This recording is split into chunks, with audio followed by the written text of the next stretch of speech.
오늘 제 60과고요. 113, 114, 115 3문입니다. 십계명 중에 제 십계명 마지막 개념을 다루고 그리고 그 십계명과 관련된 두 가지 질문을 다루는데요.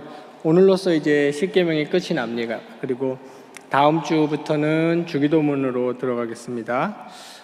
예전과 같이 이 세 개의 문을 저와 여러분이 함께 제가 문을 읽고 답은 함께 읽어주시기 바랍니다. 113문 제10계명에서 하나님께서 우리에게 원하시는 것은 무엇입니까?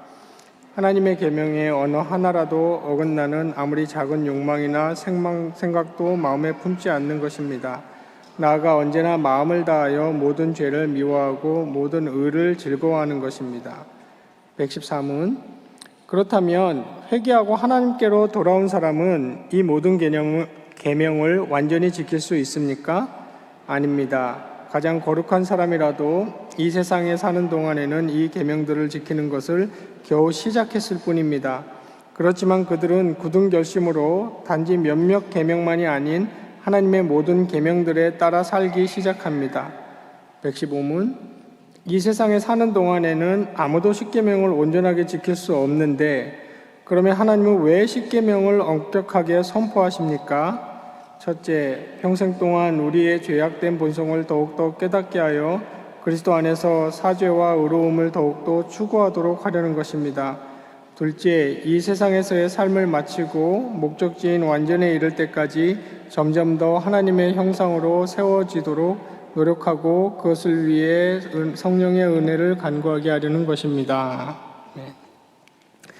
제 10계명 마지막 계명은 탐내지 말라입니다. 그러니까 내 이웃의 물건을 탐내지 말라인데 이 계명은 어떤 의의를 가지고 있느냐면 앞에 우리가 살펴보았던 9가지 계명을 종합적으로 정리하는 계명입니다.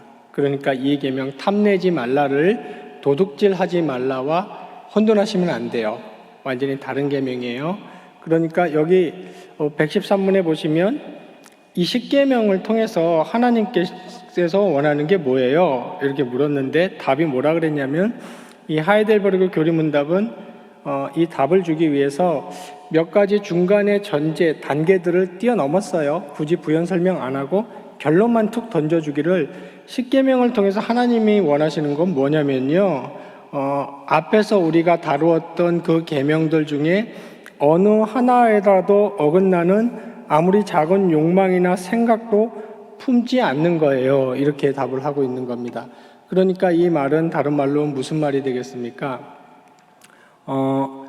탐심을 부리지만 않아도 앞에서의 9가지 계명을 다 지킬 수 있다. 이런 말이 되는 거고 또 다른 말로 풀어보자면 앞에 9가지 계명 하나님 외에 우상 섬기고 안식일 어기고 부모 공경 안 하고 거짓말하고 살인하고 거짓말하고 도둑질하고 간음하고 이런 것들을 하게 되는 근본적인 원인은 탐심 즉 탐욕이다 이 말을 하고 있는 것입니다.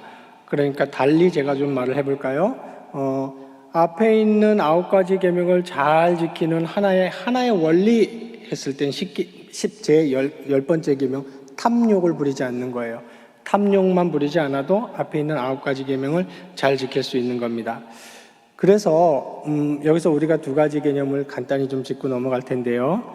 이 탐욕은 욕구하고는 다른 겁니다. 그러니까 우리 인간에겐 당연히 욕구가 있잖아요.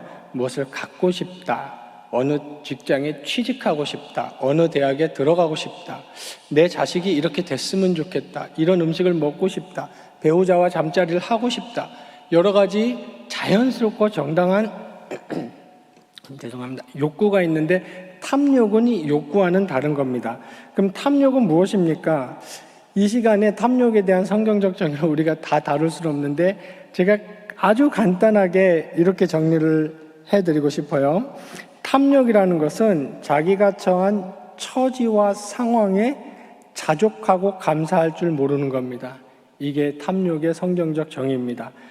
자기가 처한 처지와 상황에 자족하고 감사할 줄 모르는 게 탐욕이에요. 다른 말로 옆에 사람하고 자꾸 비교를 하는 거죠. 비교를 해서 자기 난 저게 없네, 난 저만한 집이 없네, 난 저런 환경이 못 되네, 저만한 건강이 없네, 저 배우자가 나의 배우자보다 훨씬 낫네, 나한테 잘 어울릴 것 같. 이 여러 가지 자기가 처한 처지와 상황에 자족하고 감사할 줄 모른다는 거예요. 이 자족할 줄 모르고 감사할 줄 모른다는 것, 달리 말해서 자족하라, 감사하라는 성경이 하나님의 백성들에게 주는 굉장히 중대한 명령 중에 하나입니다. 왜냐하면 자기의 처지와 상황에 감사하고 자족할지 모른다는 말은 다른 말로 하나님의 절대 주권을 완전히 인정하지 않는다는 말과 같은 말입니다. 그러므로 제가 아까 말했던 자연스러운 욕구들이 있지 않습니까? 무엇을 삶의 목표로 세우고 그것을 추구하고 그것을 성취하는 것은 반드시 어디 위에서 이루어져야 되냐면 자기가 처한 상황에 대한 자족과 감사 위에서 이루어져야 됩니다. 그러므로 우리가 이렇게 정리해 볼 수 있겠습니다. 탐내지 말라, 이 말은 자족하고 감사할 줄 알라. 주변 돌아보면서 다른 사람 처지와 비교하지 말라. 그럴 때에 그리고 그 위에서 자연스럽게 자기의 것을 추구해 가는 거죠. 그럴 때에 앞선 계명들을 우리는 다 지킬 수 있을 것이고, 단문에 보면 더 적극적으로 나아가 언제나 마음을 다하여 모든 죄를 미워하고 모든 의를 즐거워하는 데까지 나아가는 것이라고 했습니다. 좀 더 자세한 내용은 읽어보시고요. 이어지는 114문에서는 매우 중요한 질문을 또 하고 자연스러운 질문을 하고 있죠. 회개하고 중생한 사람은 이 모든 계명을 완전히 다 지킬 수 있습니까? 그랬는데 아니다 라고. 당연히 아니죠. 성경은 항상 굉장히 현실적이지 않습니까? 당연히 아니지만 아무리 이 세상의 최고의 성자라도 겨우 계명들을 지키기 시작했을 뿐이다. 하여간 핵심은 아무도 이 계명들을 완전하게 지킬 수 없다는 것이고, 또 하지만 동시에 중요한 얘기를 단문이 하기를, 하지만 중생한 사람이라면, 진짜 회개한 사람이라면 굳은 결심을 가지고 한두 가지 계명이 아닌 모든 계명을 다 지키려는 의욕을 가지고 있고 노력한다라고 얘기를 했습니다. 마지막 문 15문에 보시면 자연스럽게 나오는 질문을 또 했어요. 뭐라 그러면, 그렇다면 아무도 이 계명을 온전히 지킬 수 있는데 왜 하나님은 이걸 지키라고 그렇게 엄격하게 선포하신 겁니까? 이렇게 물었습니다. 거기서 답을 하기를, 우리 하이델베르그 지금 115문의 답은 하나님의 선포하셨다는 그 계명의 3가지 기능 중에서 2가지 기능만 지금 얘기를 하고 있는데, 여기 우리 단문에 있지 않은 첫 번째 기능이 뭐냐면 인류가 어떻게 살아가야 되는지를 기준을 제시하고 있는 게 계명이고요. 그 다음에 우리 2번째, 3번째 기능을 하이델베르그 교리문답이 얘기하기를, 하나님이 그런데 굳이 주신 이유는 그 계명 앞에 딱 섰을 때 내가 얼마나 연약하고 부족한지 깨닫게 하시기 위함인 겁니다. 그러니까 표준과 기준이 주어지지 않으면 내가 얼마나 부족한지 모르잖아요. 저는 어릴 때 제가 굉장히 야구를 엄청 잘하는 줄 알았어요.